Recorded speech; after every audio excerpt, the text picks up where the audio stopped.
Deux producteurs de films célèbres prennent leur petit déjeuner dans un restaurant coûteux. Ils discutent du budget de la suite d'un film à succès qui a rapporté 500 millions de dollars au box-office. Ils parlent à voix basse car ils mentionnent des détails importants du scénario et ils se doutent que quelqu'un pourrait les entendre. Les producteurs ont raison. Des curieux écoutent en effet leur conversation. Où sont-ils ?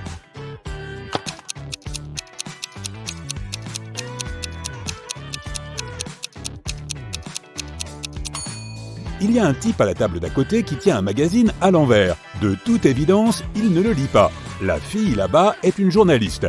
Il y a un objectif qui dépasse de son sac à dos, tu vois ? Et cet homme mange une salade. Mais tu peux remarquer un micro caché dans ses longs cheveux. 3 personnes font la queue devant un camion de glace. Le premier mec prend un cornet du vendeur. Le gars derrière lui est nerveux. Ses mains sont dans ses poches. Le troisième type regarde quelque chose à l'aide de jumelles. Lequel d'entre eux est un agent de police ?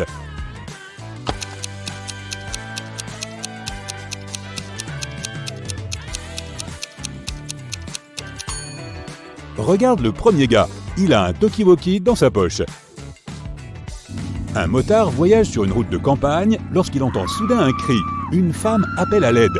Elle semble se trouver dans la forêt. Le motard roule dans sa direction et voit 3 filles parmi les arbres. Elle le supplie toutes de les sauver d'un vampire. « Mais laquelle d'entre vous est le vampire ?» demande notre homme. « C'est elle !» crient toutes les filles en se désignant les unes les autres. Comment le motard peut-il savoir qui est humain ?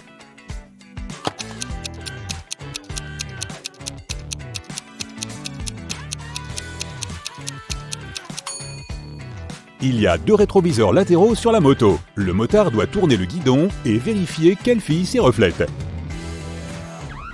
Marie ouvre les yeux et se rend compte qu'elle est dans un endroit inconnu. La dernière chose dont elle se souvient, c'est d'avoir marché dans le parc, puis le noir total. Il y a beaucoup d'ordures dans la pièce. Une lampe rouge clignote au plafond. Marie peut sortir par la porte, elle est ouverte. Mais attends, elle doit prendre des objets utiles dans la pièce. Et elle ne peut en choisir que 2. Lesquels ?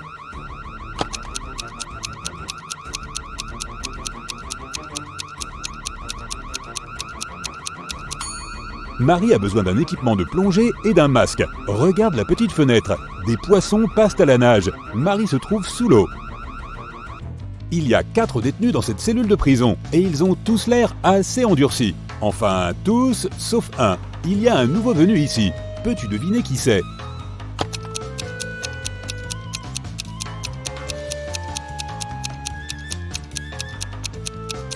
Tu as peut-être pensé à ce type qui sourit bêtement, mais regarde, il y a 5 traits sur le mur à côté de lui.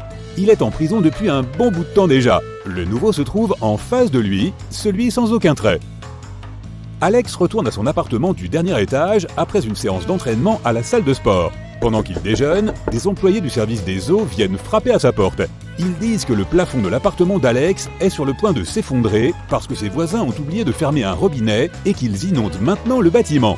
Ils lui demandent d'évacuer le plus vite possible. Alex ferme la porte et appelle la police. Pourquoi ?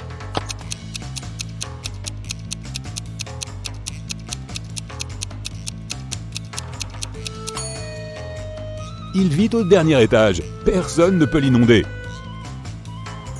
Annie vient d'acheter la nouvelle moto dont elle rêvait depuis des années. Le matin, elle l'a astiquée pour sa balade du soir, a fermé le garage et est allée travailler. Le soir, elle ouvre le garage et constate que sa moto a disparu. Elle interroge 3 voisins. Adrien dit « Quand je suis allé faire les courses à midi, la moto était encore dans ton garage. » Angela dit qu'elle est partie avant le lever du soleil et qu'elle vient de rentrer chez elle. Kate dit qu'elle n'a pas fait attention à la maison d'Annie. Elle s'inquiétait pour son entretien d'embauche. Qui a volé la moto ?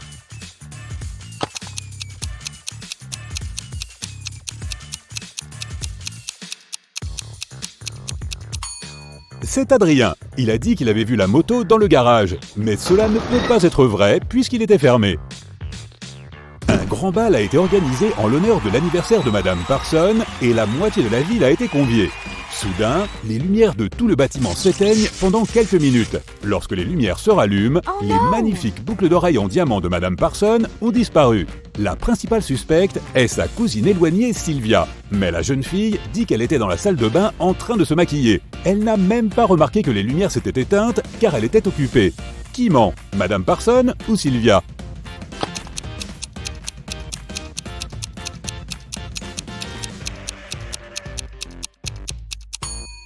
Les lumières se sont éteintes dans tout le bâtiment. Si Sylvia avait été en train de se maquiller, elle aurait certainement remarqué que quelque chose n'allait pas. Adèle a trouvé son ami Oliver sur le sol dans son studio au grenier. Elle appelle la police. L'agent demande à la jeune fille de lui raconter ce qu'il s'est passé. Adèle lui dit qu'elle est passée devant la maison d'Oliver et a remarqué que les lumières étaient allumées. Elle s'est approchée de la fenêtre, a jeté un coup d'œil à l'intérieur et l'a vue sur le sol. Elle a appelé la police et a couru dans la maison. L'agent ne la croit pas. Et toi?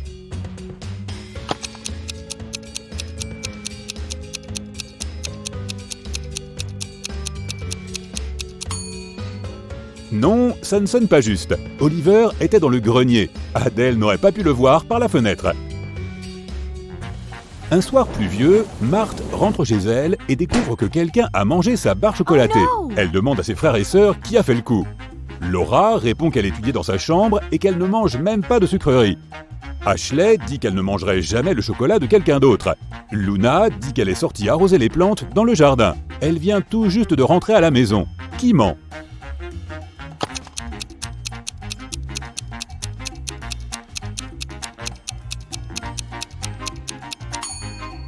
Je dirais que c'est Luna. Il pleut dehors, alors elle n'avait pas vraiment besoin d'arroser les plantes. Colette a toujours voulu avoir un chat, mais sa mère ne l'a jamais autorisé. Un jour, la jeune fille trouve un chaton dans la rue et le ramène chez elle. Elle décide de cacher l'animal à sa mère. Pourtant, un matin, la maman de Colette entre dans la chambre de sa fille et réalise qu'un chat y vit. Comment l'a-t-elle compris?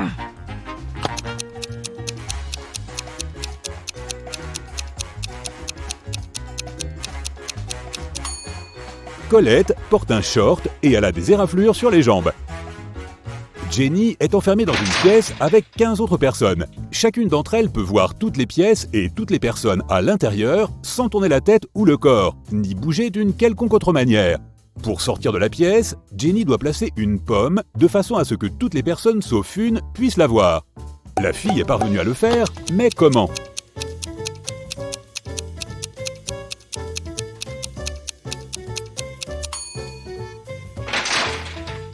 Elle a posé la pomme sur la tête d'une personne.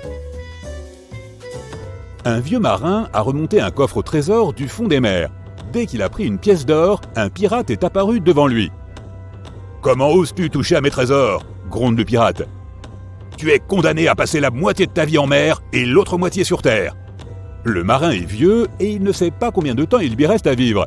Comment peut-il passer la moitié de la vie qu'il lui reste dans l'eau?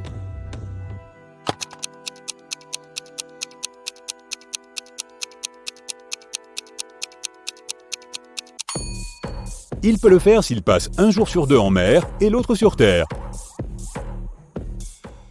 Un enseignant informe ses élèves qu'il n'y a qu'une seule question à laquelle ils doivent répondre pour réussir leur examen. Il sort une boule de billard de sa mallette et la pose sur le bureau. « Prouvez que cette boule n'existe pas », dit-il. À la fin de l'examen, tous les élèves ont écrit leurs réponses, mais aucun d'entre eux n'a réussi, sauf un. Cet unique élève a écrit 2 mots sur sa feuille de papier et a obtenu la meilleure note. Qu'a-t-il écrit?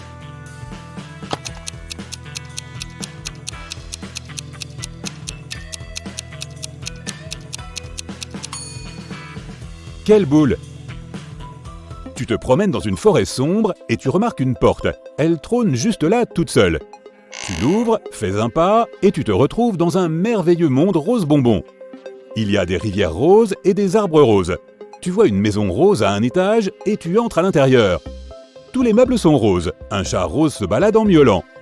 Tu traverses le couloir jusqu'aux escaliers qui mènent à l'étage. De quelle couleur sont ces escaliers?